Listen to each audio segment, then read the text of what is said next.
Hi, YouTube. I'm Dr. Wanda, and I'm seated with my husband, Isaac Agbosu. Isaac Ekbosu. We wanted to give you an update. We wanted us to kind of reflect on the installation of the mini library, Wonderland's mini library, over at the park. So that was just this past Sunday, right? Yeah. Yeah. It was an intense, high energy, yet kind of calm. Like when it was time to actually get to the flow of things, the kids were beautiful. Yeah. I read them a book, a children's story. I wrote a children's story years ago that I didn't publish. Well, I loosely published. And I read the children's story and I had it translated into Ga. So there was an educator, a Ga teacher, who, as I read it, she translated. And that was beyond epic because we literally made history doing that. What did you think of that? Yeah, that was so amazing. He speaks Ga. Yeah. The way she was able to, translate for them to understand what you really mean by books. These children a lot of times struggle with your kind of English. That is true. They killed my kind Yeah. of English. So honestly, I was looking at them when you were reading, and they were so quiet, listening to you as if they understand. I knew some your of it kind would of- get lost in translation. I'm proficient in Spanish, and I've been studying Spanish on and off since I was in like middle school, and I studied it in high school, and then I minored in it in college, and then I taught Spanish 1 for like 8 years in the inner city. So I understand that struggle where you can read something, but then when you get off into people's pronunciation or enunciation or their slang, how it just seems like, or even speed, it just seemed like a whole other language. So I had a heart for them, and that's why I was the person that wanted it translated. Yeah. You see, I don't remember listening to a book. We do in our churches. We have translators, English service, or English and English and a local or language service. You see, but a book being translated, it was my first experience. How did you like it? That was amazing, and that really made the kids to understand. Really get it. Yeah, the book. So you see, funny thing that, like I was at the back of them, and when the educator was translating. Because the name of the book is Puderini, the Pudding Princess. So they had to figure out a way to translate the concept of pudding to the kids where they would get the humor of it. Yeah, that is it. And it looks like they were completely following the book.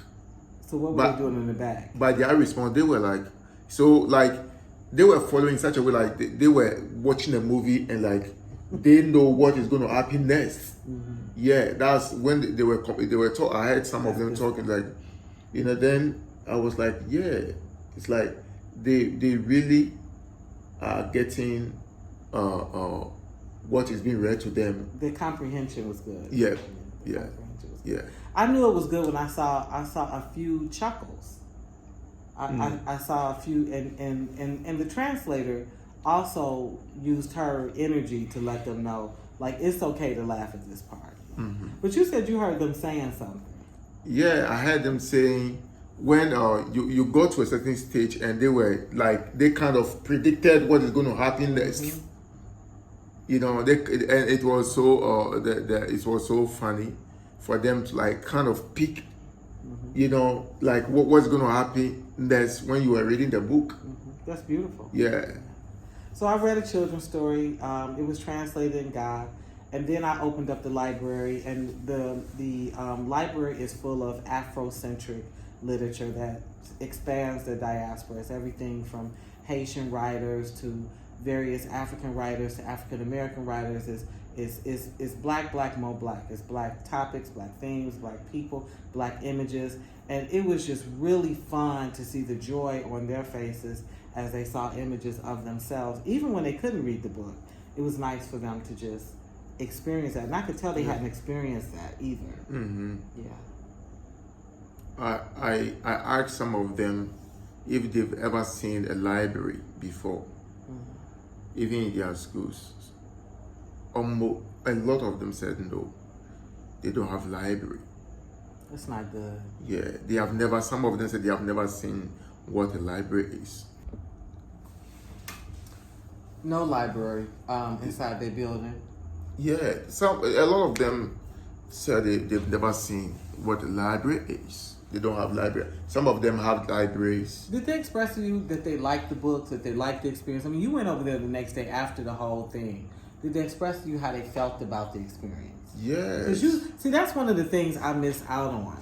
I know as an educator that we often want feedback from the kids when it's all over, and we'll go back and say, hey, how did you guys like the event yesterday?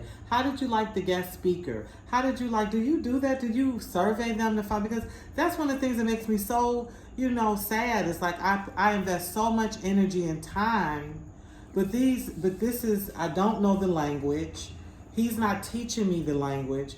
And he has this special way because he can talk to them and go and visit and laugh and get the joke. And I can't get any of that. But in order for me to be excited, for my educator spirit to be fed, I need to know, did they enjoy it? Did they get it? What worked? What didn't work? The good, the bad, the ugly. Everything that happened on that Sunday,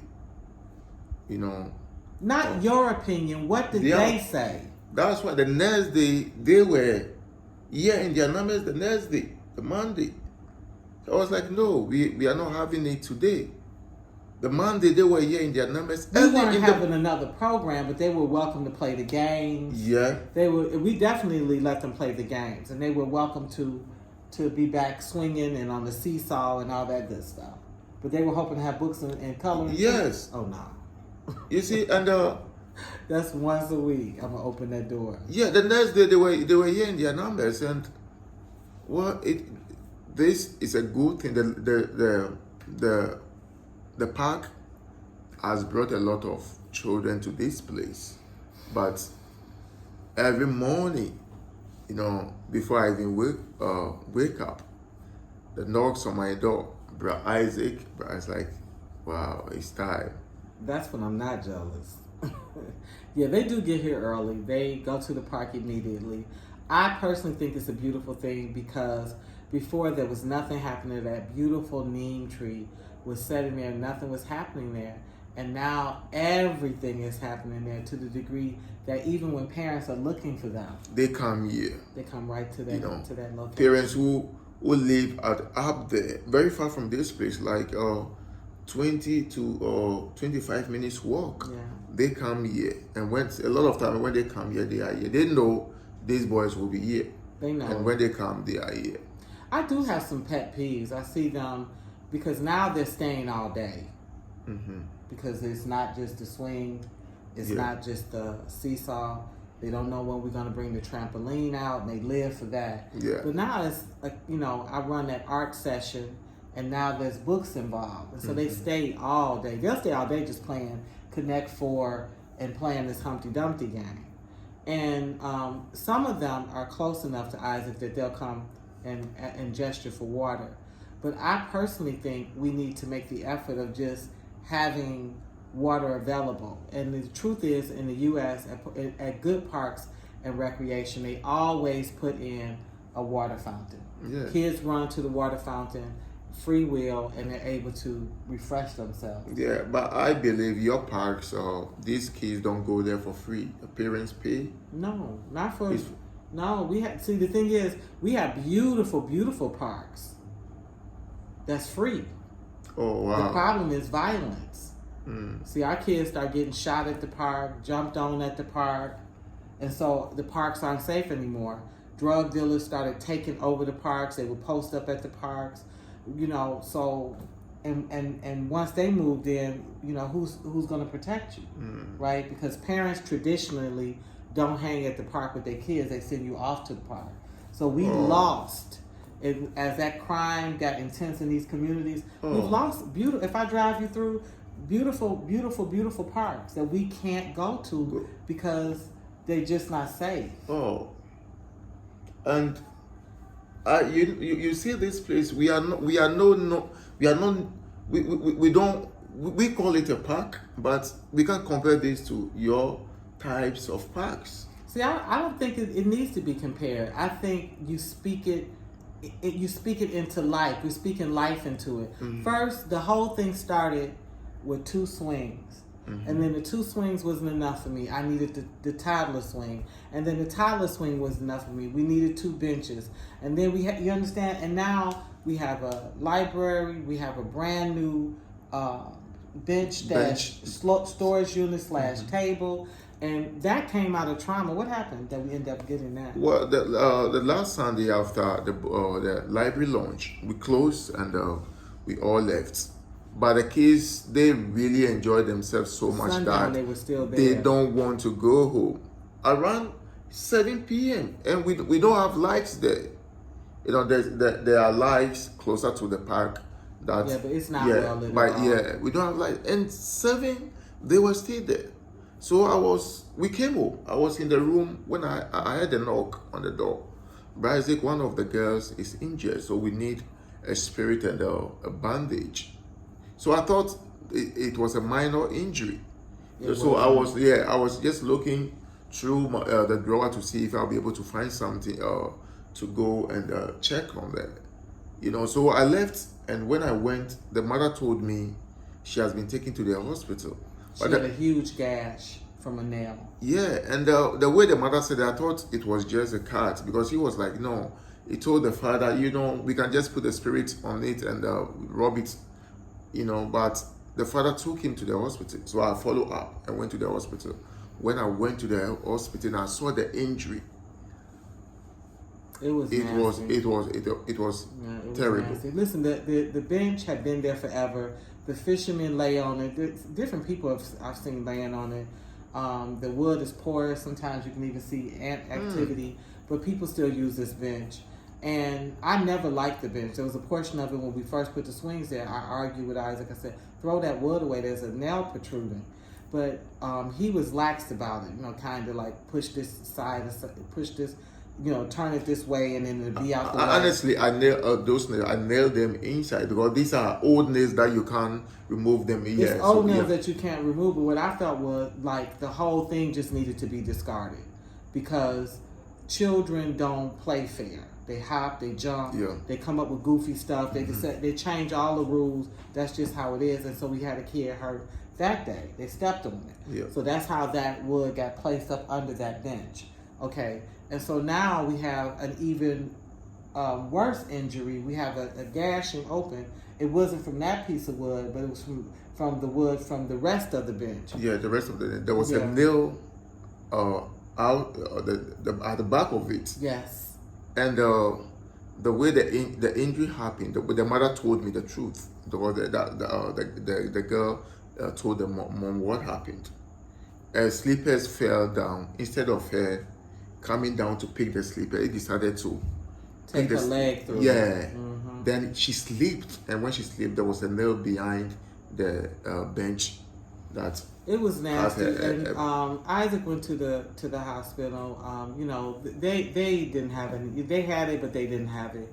So you know, I covered the fee. Yeah. You paid all the hospital or covered the fee, and then you know we followed up with her. But the main thing was I said, okay, that's enough of that. All right, we've gotten a couple of donations. Let's get this bench taken care of. And so you know he called his carpenter cousin, who has been absolutely amazing through this whole thing. And so now we have a really, really beautiful bench that's safe, that can function as a space for them to do their art on, but also we put doors so that we can store the skates and the scooters, and it's just multifunctional. It's gonna be worth more than the other one was. Yeah. But it did something even more, is which it gave that area this huge facelift. Yeah, facelift. Yeah. So it's so beautiful. In fact, the bench is so beautiful. I would like to have it in my house. Yeah. The bench is so beautiful. Yeah. It's beautiful. So that's really. And even as it was putting in, people almost felt like, wow, that's too good to be there. But I'm always arguing with Isaac about that. Why people's behavior rise to the environment. When you treat people like junk and you put them in junk, half of the time they act like it. But when you have higher expectations and you treat them with respect and you treat them way more regally, they rise to that as well. So I said, no, let them, who says they're not good enough to have something of this quality? Yeah, you see, when I look at the monies involved, building all those, the libraries and also the benches, when I look at the monies involved, nobody in this community will ever think of, sacrificing this kind of money for children to just come and have a fit play on the park. You see, right, but what's going to happen is 30 years from now, these same people will have an expectation of a son, of a daughter, to see about them. Yeah. And if you haven't invested in your children, you're nothing and they're nothing. And you're all just wallowing in nothingness and struggling together.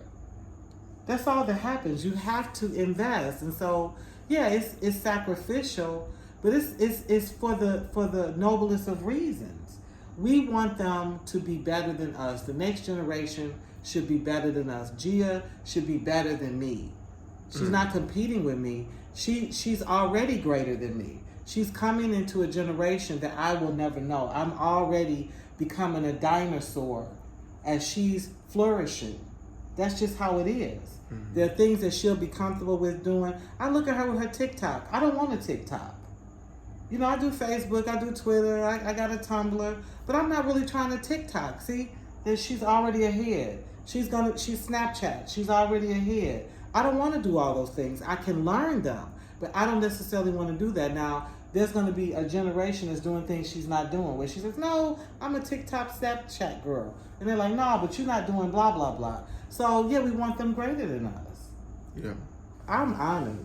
To me, I've bought shoes, clothes. I've spent extra money on food, restaurants, all kinds of stuff. What this to get a bench? Oh my God! For a park where the kids, before they wash their face, they at this park. Yeah. They get up, they come clean, they come dirty. They come with a baby strapped on their back. They come barefoot. A lot of them come barefoot. Yeah. They come with clothes on. They come with clothes torn. They come with somebody else's clothes on. That clearly they come. Today I happened to visit one of them's house. I was so surprised.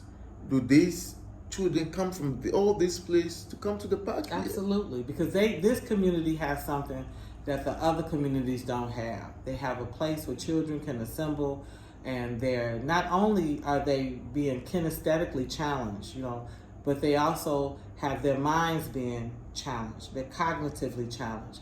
They're getting their fingers and their hand and eye coordination is getting challenged. They get to express themselves artistically. That's getting challenged. And there's nothing greater than coming someplace and you're welcome. Yeah. They know that they're welcome, that they're liked, that when things go bad, there are at least one adult, because they wear this poor man's name out, that will help them settle, help them problem solve. They're not by themselves. And for the most part, when it's all said and done, and you really, really see it most when they're on the trampoline, they're friends. Yeah. The trampoline. They're friends. Anytime they hear the trampoline is coming out, the screaming. Yeah, the screaming. Yeah. But what's really happening is they're getting good. Yeah. They're getting damn good. They're doing backflips, side flips. They running, and it's a little trampoline. So I've told Isaac, I said, now we have to get the bigger trampoline, with that has the netting around it, because they're getting too good now. Yeah. And the little one, we'll keep working with it, but the smaller one. for the smaller children, but for some of the older children who are already hungry to do way more tumbling and gymnastics, we need to give them that blessing. Yeah, and you know what? Last Sunday I witnessed something. What? The church that is closer to the opposite the park, their children's service is more closer to the park. So this Sunday, when they were about to close, I saw all the children like kind of running to the door. As soon as they closed church, every one of them ran to the park. Every one of them ran to the park in their Sunday best, I would have you. And the sad thing is that church that's right across, they don't have the children pick up paper. They don't themselves dust. They don't do anything. They're not, and they know it's a positive, and they know that their kids are going to finish Sunday school before them, but they're not acting like true stakeholders. They haven't found value. They haven't found a place in it yet.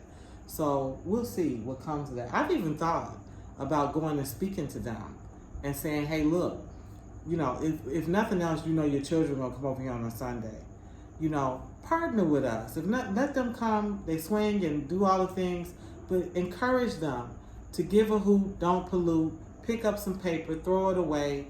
They can at least do that, because the kids that normally visit there, they kind of get territorial. If you saw them last night, look here, these swings are for us. Yeah, but I made them to understand that, these kids just come Sundays, only Sundays, and you have been having these every day to yourselves every day. So just allow them. They will just close. Well, Gabriel said, he said when we first put those swings up, you heard him speaking in his mother tongue. He said, I'm going to swing until we go back to school. Yeah. And he has not lied. He has come every day. He has lived. He really has. Yeah. He really has. So the library installation was successful. It was a celebration, still a celebration. Mm-hmm. Just a small vision, just a doghouse converted. Honestly, I haven't seen a mini library throughout this country, Ghana. He wants us to make this a mission where we just go into various communities in Ghana and we plant mini libraries. Yeah, and this is what I saw. It's mini, it's small, but the books that are inside there, you see, we have a big building just behind us here. There's a school just behind us. They have a big resource center. No single book in that building. There's no single book. And I actually was going to help them. Well, that is also another issue. You don't talk about it here. We have this mini library with books. That is a nice building, big, huge. No single book in there. So this concept, I want us to spread it all over the country. Talks. Yeah, I've had people who were like, register, the Wonderlands, and let it be kind of be given accreditation if you want to do anything, because they were like, you are doing a good thing that people would like to support, but a lot of time people want to support something. Let me tell you something. At all financial support, except for two people that because Isaac got some donations. This is the first time. The first time I've raised money through Facebook. All my support comes from the hills. Okay, it is the Father who sends the angels that will support me. Isaac, no, I don't do government. I don't do churches. I don't do them. It's so much red tape. It's too many meetings, too many excuses, too many committees. I just don't do them. That's not how God uses me. So, yes, I could register and do all that. But I also could just get a like-minded adult that respects the concept, that we shake hands the old-fashioned way, and we get it done. We get it done. I watched inner city kids suffer because somebody wasn't at their desk to sign off on something. Or somebody has decided that they're giving somebody else a contract even though they know the services don't meet the needs of the kids. I am government agencyed out. But I'm not completely against what he wants to do. He can do that himself, but for me, I'm going to let the Holy Spirit prompt me, and based off that, I'll either land, like you said, wind the land, and I'll do it, or I won't do it. And those spirits, those beautiful, lovely spirits, will come and they will help me, and I accept whatever help I get. I'm always grateful for it, and I work with what they give me, and the rest is history. We got this done without the government. We got a whole park without the government. And I see neem trees all around here that could have the same thing by each tree. But you have to care. You don't need governments to tell you to care. You don't need churches to tell you to care. You should care because these are your children coming from your womb. You should care because this is your community. This is where you live. No one should have to tell you to feel that way about your stuff. That is true. All right, Mr. Egbo, so we signing off. Anything you want to say as we leave? I still want to thank your those of you who have been sending us encouraging words. Your comments are always welcome. We read them every day, and we want to say thank you.